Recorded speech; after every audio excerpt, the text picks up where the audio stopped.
आज के इस विश्लेषण में हम एक ऐसी ऐतिहासिक बिजनेस स्ट्रैटेजी की गहराई से चर्चा करने जा रहे हैं जिसने भारत में इंटरनेट की पहुंच और हमारे टेलीकॉम अर्थशास्त्र की पूरी तस्वीर ही पलट कर रख दी है।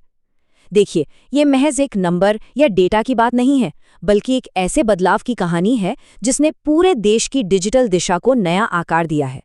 तो चलिए समझते हैं कि कैसे एक साहसिक कदम ने इस पूरे उद्योग को हमेशा के लिए बदल दिया। जरा सोचिए, सितंबर 2016, मुंबई का एक शांत बोर्डरूम। माहौल में तब अचानक सन्नाटा छा गया जब मुकेश अंबानी ने ये घोषणा की कि पूरे देश को 6 महीने तक फ्री डेटा, कॉल और एसएमएस मिलेंगे। जाहिर है, सबसे बड़ा सवाल यही था कि क्या इस कदम से कंपनी के 50,000 करोड़ रुपए डूब सकते हैं। लेकिन यहाँ कैच ये है कि ये कोई तुक्का नहीं था। इस 50,000 करोड़ के शुरुआती नुकसान का भारी जोखिम एक विशाल 84,000 करोड़ का एम्पायर खड़ा करने के लिए उठाया गया था। ये सिर्फ एक दाव नहीं, भविष्य की एक बहुत मजबूत नींव थी। तो चलिए इस कहानी की शुरुआत पर चलते हैं।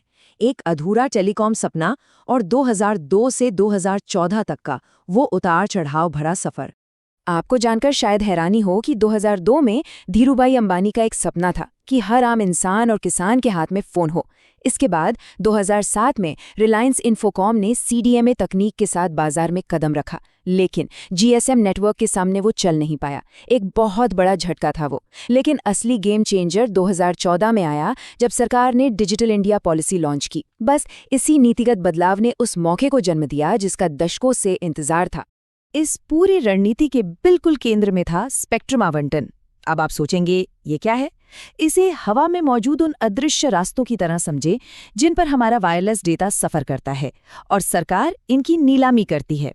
2014 की नई नीतियों के तहत जो कंपनियां डिजिटल इंडिया पहल ने मदद करती, उन्हें कुछ रियायतें मिलनी थी।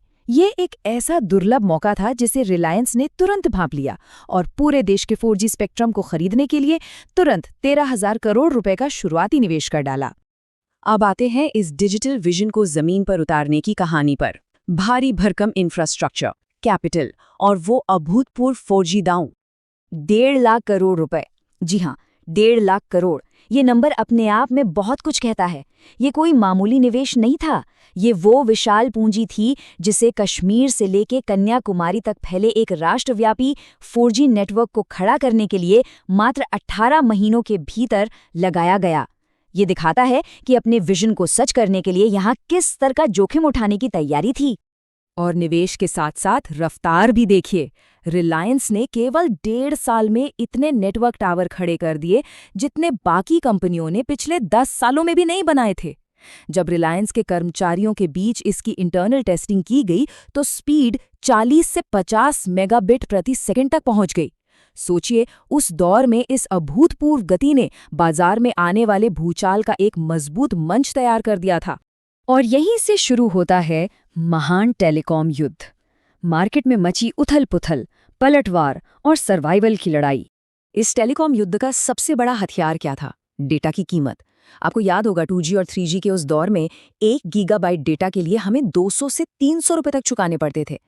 लेकिन मार्च 2017 में फ्री पीरियड खत्म होने के बाद जो कीमतें आईं, उन्होंने सबको हिलाकर रख दिया। मात्र 10 रुपए में 1 GB डेटा। ये वो क्रांतिकारी प्राइसिंग मॉडल था जिसने पुरानी कंपनियों की रातों की नींद उड़ा दी। और इसका नतीजा, ग्राहकों की जुड़ने की रफ्तार ऐतिहासिक थी। पहले ही महीने में 1.6 करोड़, दूसरे में 3 करोड़ और मात्र 6 महीने के भीतर 10 करोड़ यूजर। भारत के इतिहास में किसी भी कंपनी ने इतनी तेजी से ग्रोथ नहीं देखी थी। लेकिन एक सेकंड, यहाँ ध्यान देने वाली बात यह भी है कि इस बेतहाशा वृद्धि के पीछे कंपनी लगभग 500 करोड़ रुपए का ऑपरेशनल नुकसान हर दिन सह रही थी। अब जाहिर है, जब बाजार में इतना बड़ा तूफान आएगा तो प्रतिद्वंदी शांत तो नहीं बैठेंगे ना। स्थापित कंपनियों को तुरंत रक्षात्मक रणनीतियां अपनानी पड़ी। एयरटेल ने घबराकर अपने डेटा के दाम 250 रुपए से घटाकर पहले 50 रुपए और फिर 20 रुपए कर दिए। वोडाफोन और आइडिया जैसी बड़ी कंपनियों को अपना वजूद बचाने के लिए आपस में विलय यानी मर्जर करना पड़ा। और इन सब ने मिलकर रेगुलेटर ट्राई में शिकायत दर्ज कराई कि यहाँ जानबूझकर नुकसान सहकर दूसरों को खत्म करने वाली प्रेडेटरी प्राइसिंग हो रही है। हालांकि सफलता की ये राह पूरी तरह से आसान भी नहीं थी। 2017 में अचानक आए करोड़ों यूजर्स की वजह से नेटवर्क बुरी तरह चोक हो गया। भयंकर कॉल ड्रॉप्स होने लगे। ये एक बड़ा तकनीकी संकट था, लेकिन कंपनी ने बिना रुके और टावर लगाए। इसके साथ ही ट्राई ने भी एक अहम फैसला सुनाया कि इस रणनीति में कुछ भी गैर कानूनी नहीं है। इस फैसले और तेज तकनीकी सुधारों ने 2018 तक पूरे बिजनेस को फिर से ट्रैक पर ला दिया। चलिए अब आगे बढ़ते हैं और देखते हैं आधुनिक भारत में इसके दूरगामी परिणाम, सस्ते डेटा का वो व्यापक प्रभाव जिसने हमारी जिंदगी बदल दी। क्या आप जानते हैं कि आज भारत दुनिया का सबसे ज्यादा डेटा खपत करने वाला देश है? एक समय था जब अमेरिका इस मामले में सबसे आगे था, जहां प्रति व्यक्ति औसत खपत 8 गीगाबाइट्स थी। आज भारत में यह आंकड़ा 11 गीगाबाइट पार कर चुका है। कारण बड़ा सीधा है, लागत। जहां अमेरिका में डेटा की कीमत 700 से 800 रुपए प्रति गीगाबाइट थी, वहीं भारत में ये विश्व स्तर पर सबसे कम मात्र 10 से 15 रुपए प्रति गीगाबाइट रह गई। और सस्ता डेटा सिर्फ एंटरटेनमेंट तक सीमित नहीं रहा, इसने एक गजब का डिजिटल रिपल इफेक्ट पैदा किया। आज हमारे देश में 75 करोड़ इंटरनेट यूजर हैं। गांव का किसान यूट्यूब से खेती के नए तरीके सीख रहा है। फोन पे और पेटीएम जैसे प्लेटफॉर्म्स पर आज 40 करोड़ से ज्यादा डिजिटल ट्रांजैक्शन होते हैं। और तो और इसी मजबूत डिजिटल नींव पर जियो मार्ट और जियो सिनेमा जैसे नए बिजनेस भी तेजी से पनप रहे हैं। अगर हम आज यानी 2025 के टेलीकॉम परिदृश्य को देखें तो तस्वीर बिल्कुल साफ है। 40 करोड़ से ज्यादा यूजर्स के साथ जियो आज नंबर 1 पर काबिज है। एयरटेल ने समझदारी से अपनी जगह बचाए रखी है, लेकिन वोडाफोन आइडिया आज भी 20 करोड़ यूजर्स के साथ सर्वाइवल के लिए संघर्ष कर रही है। बाजार के इस एकाधिकार ने सिर्फ टेलीकॉम इंडस्ट्री को ही नहीं बदला, बल्कि मुकेश अंबानी की कुल संपत्ति को 10 लाख करोड़ रुपए के पार भी पहुंचा दिया। तो इस पूरे विश्लेषण से हमें व्यापार के 3 बहुत ही महत्वपूर्ण सबक मिलते हैं। पहला, नई सरकारी पॉलिसी के साथ अपनी रणनीति का बिल्कुल सही समय पर तालमेल बिठाना। दूसरा, छोटे मुनाफे की बजाय पहले दिन से ही राष्ट्रीय स्तर पर सोचने का विजन रखना। और तीसरा, जो शायद सबसे अहम है, लंबे समय के फायदे और मार्केट डोमिनेंस के लिए शुरुआती दौर के भारी नुकसान को बर्दाश्त करने का साहस दिखाना। 4G की ये महाक्रांति तो अब पूरी हो चुकी है, लेकिन कहानी यहीं खत्म नहीं होती।